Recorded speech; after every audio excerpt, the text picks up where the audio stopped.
ஸ்ரீ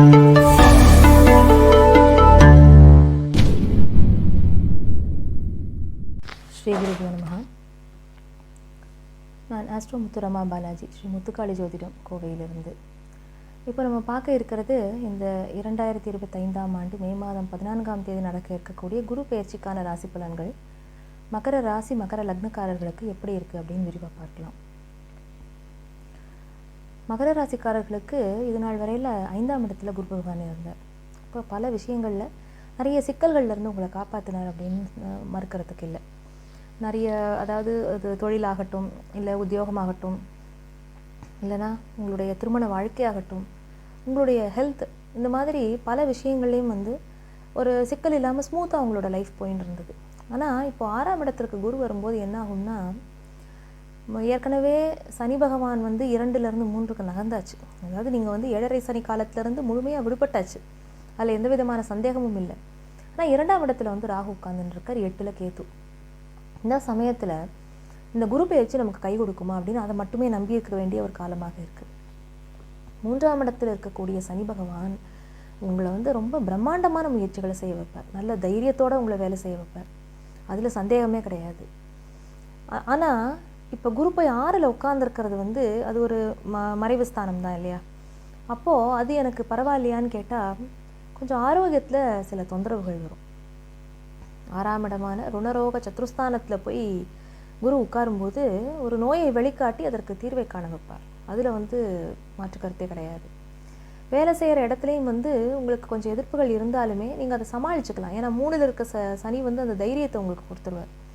அதனால் எதிர்ப்புகளை நீங்கள் சமாளித்துக் கொள்வீர்கள். ஆனால் அதே நேரத்தில் எதிர்ப்புகள் இப்போ தான் வெளியில் தெரியும். உங்களுக்கு காம்படிட்டர்ஸ் யார், ரைவல்ஸ் யார் அப்படிங்கிறதெல்லாம் இப்போ தான் வெளியில் தெரியும்.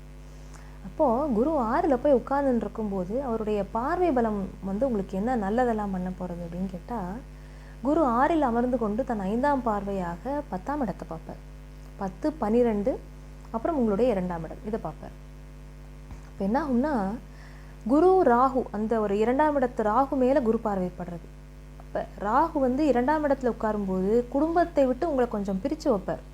அந்த குடும்பத்தில் அமர்ந்து கொண்டு அந்த குடும்பஸ்தானத்தில் இருந்து அந்த சந்தோஷங்களையோ அந்த ஒரு ஒற்றுமையோ அனுபவிக்க விடாமல் கொஞ்சம் அவர் ஏதாவது தொல்லை பண்ணால் கூட குரு பகவான் அதை அடக்கி வைப்பார்.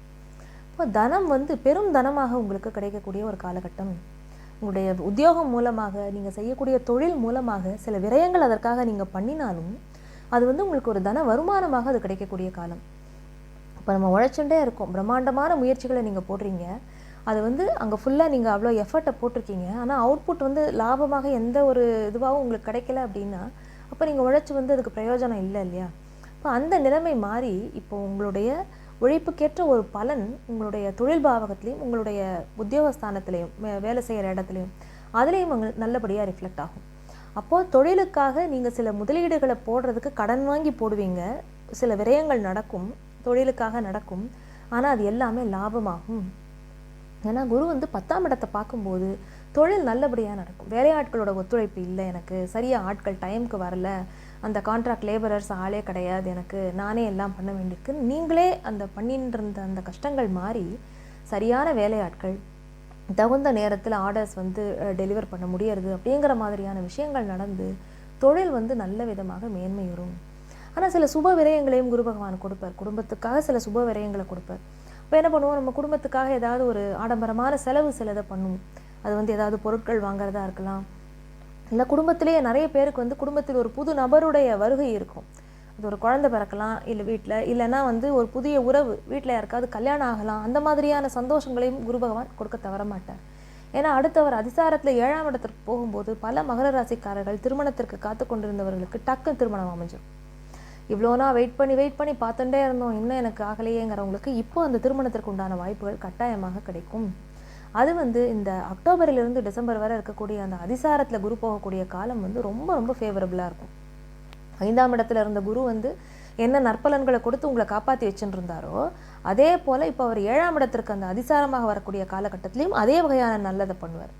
இப்போ மகர ராசிக்காரர்கள் கொஞ்சம் தப்பிச்சுக்கலாம். இந்த வருஷம் குரு பெயர்ச்சி மட்டும் ஒரு ஸ்பெஷல் என்னென்னா, யாருக்கெல்லாம் சுமாராக இருக்கோ அதை அவர் ஒரு குறுகின காலத்துக்கு ஒரு நன்மையை கொடுத்துட்றார். அந்த ஒரு 2 months அதிசாரத்துக்கு யாருக்கெல்லாம் நல்லா போயிட்டுருக்கோ அதில் சின்னதாக ஒரு செக் வைக்கிறார் இந்த டைமில். ஏன்னா அந்த ஒரு 1 இயர்ங்கிறது அவர் கம்ப்ளீட்டாக இல்லாமல் அதிசாரத்துக்கு போய் திருப்பி வக்ரமாக வரும்போது அந்த 2 விதமான பலன்களையும் எல்லாருமே சந்திக்கக்கூடிய ஒரு காலமாக இந்த குரு பயிற்சி காலம் இருக்கிறது. அப்போது மகர ராசிக்காரர்கள் வந்து உத்தியோக வகையில் இருக்கிற தொந்தரவுகள் எல்லாமே மாறும். ஆரோக்கியம் மெயின். ஆரோக்கியத்தில் நல்ல நல்ல மாற்றங்கள் ஏற்படும். கவலைப்பட வேண்டாம். 5ல் இருந்த குரு வந்து உங்களுடைய ராசி லக்னத்தையும் பார்த்துட்டு இருந்தார் இல்லையா, அப்போது உங்களுக்கு அவர் வந்து ஒரு நல்லதுலேயும் ஒரு கெட்டதுங்கிற மாதிரி உங்களை ஒரு விதமாக அவங்கள அப்படி போஷாக்கு பண்ணி தான் வச்சுருந்தார். அப்போ அந்த ஆரோக்கிய தொந்தரவுகள் எல்லாமே அது வந்து ஓரளவு கண்ட்ரோலில் இருந்தது. இப்போது அதுக்கு ஒரு மருத்துவம் தேடி தீர்வை நோக்கி நகரும். அதனால் 6ல் இருக்கக்கூடிய குரு வந்து உடம்புல கொஞ்சம் அந்த ஒரு ட்ரீட்மெண்ட் மூலமாக சுகம் கிடைக்கிறதுங்கிற அந்த ஒரு பாவத்தை மட்டும் அவர் கொடுப்பார். அதனால் மகர ராசிக்காரர்கள் வந்து மெயினாக எதில் ஃபோக்கஸ்டாக இருக்கணும்னா ஆப்வியஸ்லி ஹெல்த்தில் கவனமாக இருக்கணும். அடுத்தது ஏதாவது ஒரு இன்வெஸ்ட்மெண்ட்டை நீங்கள் போட போகிறீங்க, அது பணம் சார்ந்த விஷயம், நீங்கள் வந்து இன்வெஸ்ட் பண்ண போகிறீங்க, அதுவும் ஃபேமிலி மெம்பர்ஸ் எல்லாம் வந்து பார்ட்னர்ஷிப்பாக போட போகிறீங்க அப்படின்னா அதில் வந்து கொஞ்சம் கவனமாக இருக்கணும்.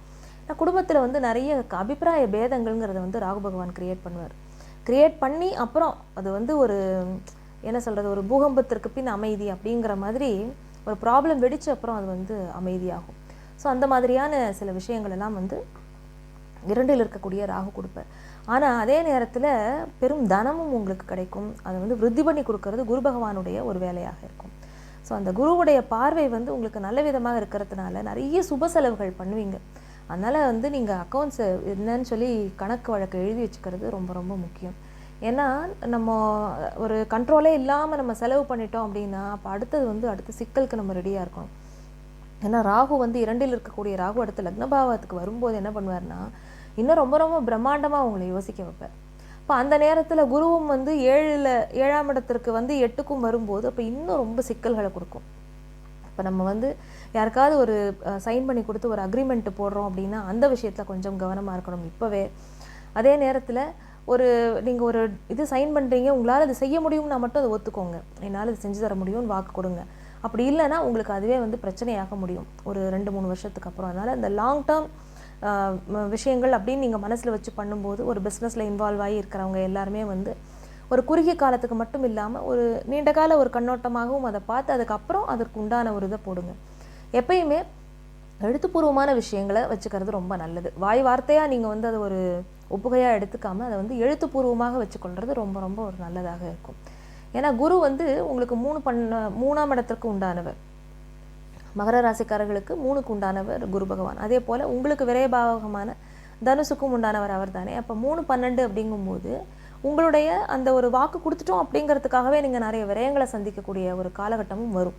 அதனால அந்த கம்யூனிகேஷன் அப்படிங்கிறத, ஒப்பந்தம் அப்படிங்கிறத, அந்த இதெல்லாம் நீங்கள் எப்பயுமே ரொம்ப கிளியராக வச்சுக்கிறது உங்களுக்கு ரொம்ப ரொம்ப நல்லது. அதனால் மகர ராசிக்காரர்கள் வந்து இந்த குரு பயிற்சி உங்களுக்கு ஆரம்பத்தில் கொஞ்சம் ஒரு பின்னடைவை தர மாதிரி இருந்தால் கூட அந்த மிடில் ஆஃப் த இயரில் வந்து நீங்கள் கொஞ்சம் இந்த 2025 கடைசியில் டிசம்பரை ஒட்டி நீங்கள் கொஞ்சம் சுதாரித்து எழுந்துருவீங்க. அதனால் இது ஒரு கலந்த பலன்களை தான் அது தரப்போகிறது அப்படின்னே உறுதியாக சொல்லலாம். வாழ்த்துக்கள்.